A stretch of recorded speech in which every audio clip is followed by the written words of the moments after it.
Idolkadas! Good evening sa lahat na nakatutok ngayon online. Tara't makibond sa pinakabagong super fun online tambayan nyo every weekend. This is Idol Kids Philippines Spotlight! I'm Shania Gomez. At ako naman po si Emilio Daez at kami ang duo na maghahatid sa inyo ng good vibes at cuteness tuwing Sabado at Linggo.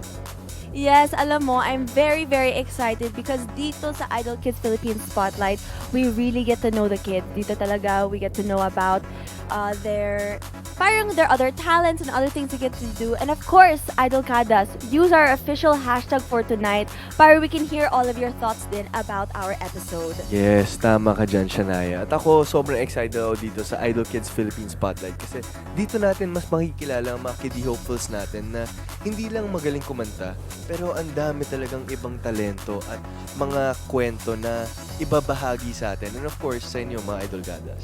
Yes, and alam mo, excited din ako to really know their stories. Yes. Kasi, syempre, lahat sila may mga exciting mga things they want to share with us. Oo. Ang dami nilang talents, not just singing. And it's also fun to know their personalities. Kasi yung mga bata, super minsan makulit. Ang dami nilang mga sinasabi minsan. Oo. So it's so fun to just talk to them and get to know them better. Pero ako, Shania, excited na ako magbigay ng tips sa kanila tungkol sa pagkanta. Ay! Tama. Tama. Deserve Deserve nila yun. Deserve nila.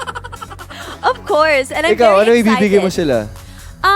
You know, tips about yung sa mga sports Basketball. players, basketball. Tama, lalo na yung mga golf. Tama.